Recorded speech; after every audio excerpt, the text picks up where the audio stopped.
Hello, I'm Kelly, and I'm going to be doing an analysis on case study 1 of KAS Academics. Their current business strategy is to be seen and positioned as Australia's most accessible, loved, and trusted personalised e-learning service for the consumers of students and parents.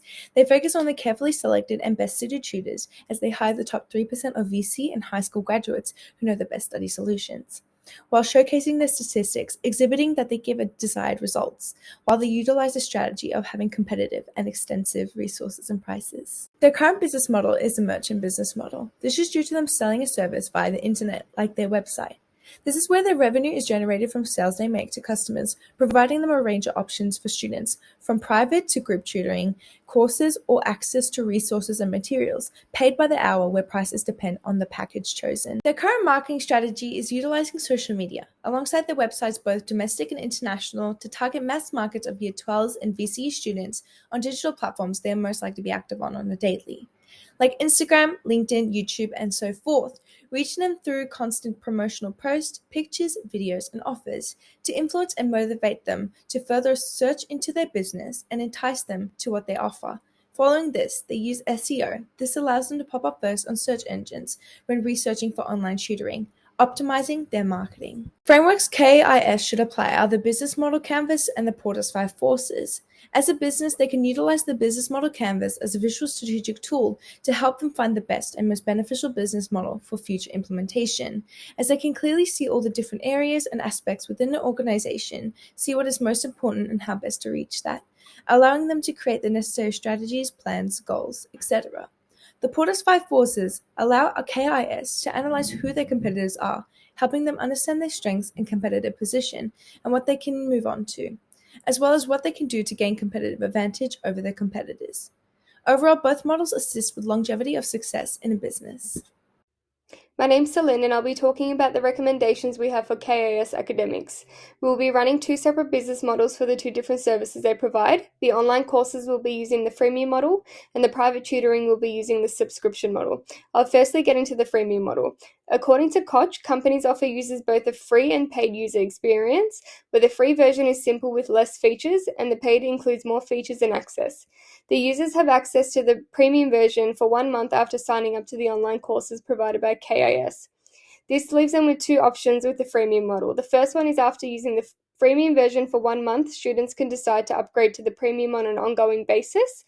And secondly, the freemium service ends in 30 days and students stay with the simple version for free. Now I'll be talking about the recommendations we have for the subscription model for the private tutoring. Students will pay a monthly fee to receive private tutoring services. The fees will differ depending on how often and the duration of the tutoring sessions. And lastly, the subscription will be renewed monthly. Now moving on to the justification of the freemium model. The freemium business model encourages students to sign up to the premium version on an ongoing basis, and by using the freemium model, students can choose whether KIS Academics is the right fit for them to help them with their studies. The free use of the services are enticing, meaning less campaign costs will be used, according to Kumar. Students will have access to online courses that are prepared earlier for free on both the premium and the basic version. And lastly, when they sign up to the premium version, they will have access to other features such as online chats with tutors and other features such as video content. Now moving on to the justification of the subscription model. When students commit to this model, they'll be more motivated to study, and there will also be less last-minute cancellations according to Preply. And according to Paddle, once the data is collected by KIS Academics, they will be able to judge how much income is coming in, becoming more predictable. And lastly, there'll be a constant revenue from subscription fees, which will be monthly. The first goal is having 60% of private tutoring classes be fully booked out in the next 6 months. It is measured for the increase in number of sign-ups from the previous schooling year. It's attainable as it ensures tutors attain the correct qualification and skills suitable for the level they wish to teach. It is relevant as it goes hand in hand with the goal of increasing their overall customer base and also allows tutors and their skills to be fully utilised. Its timing is measured over the next 6 months to see if the goal can be achieved. The next objective is to increase website traffic by 40% in comparison to the previous year. It uses quantitative metrics and Google Analytics to measure this. It's attainable as through the use of social media posting such as brand deals and influencer marketing. It is related to the business goal, boosting their overall customer base and overall loyalty, making it relevant. It is timely as compares the website traffic from the previous year to now. The last objective is to increase the amount of sign-ups from freemium model to a premium subscription model by 8% by the end of 2023. It measures the amount of signups from those who are using the free model who then wish to join the premium model. It's attainable through investment in advertising, through social media ads and Google ads. Is relevant as it relates to the goal of attracting new customer following and increasing their overall customer base. Is timely as measured the rate of signups from freemium model to those who then join the premium model, measured at the end of 2023. Hi, my name is Ashley and I'm going to be talking to you today about case study 2, which is based on Aldi. Aldi's current strategy is providing high quality products at low prices. Their key elements of the low price section of the strategy involves exclusive brand products, limited range focus, and price change quality. Aldi's current business model is a mixture of the advertising model and their own model. Whilst they advertise online their products and catalogue, there is no option for customers to purchase products online. Part of Aldi's own business model is keeping prices low, which is achieved by having low operating costs, high margin through private brands, and limited stock keeping units. Aldi's low operating costs come from having an essential customer experience, employing a few key design details that maximise efficiency at their checkout. If you walk into an Aldi store, you'll notice their merchandise is still kept in cardboard shipping. This strategy is put in place to save employees time, which at Coles and Woolworths, this time is used stocking the shelves and individual products. Additionally, employees at Aldi do a variety of roles. A store might only have 3 to 5 employees on at a time, which saves the business money. Furthermore, 90% of Aldi's portfolio in its stores comes from private labels. This helps them keep their marketing and distribution costs low and gives them flexibility on pricing and margins. Frameworks Aldi should apply is the Business Model Canvas, which is a visual strategic management tool that aids in defining the best business model for the business. Having a tool that is visual assists businesses with being able to visually see all the different areas of the business in order to then create strategies that will improve certain areas and increase efficiency and effectiveness. Another framework Aldi should apply to their business is Porter's 5 Forces.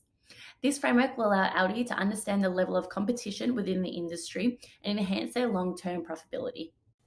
Hi, Kaz Van Dort here, just following on from Ash.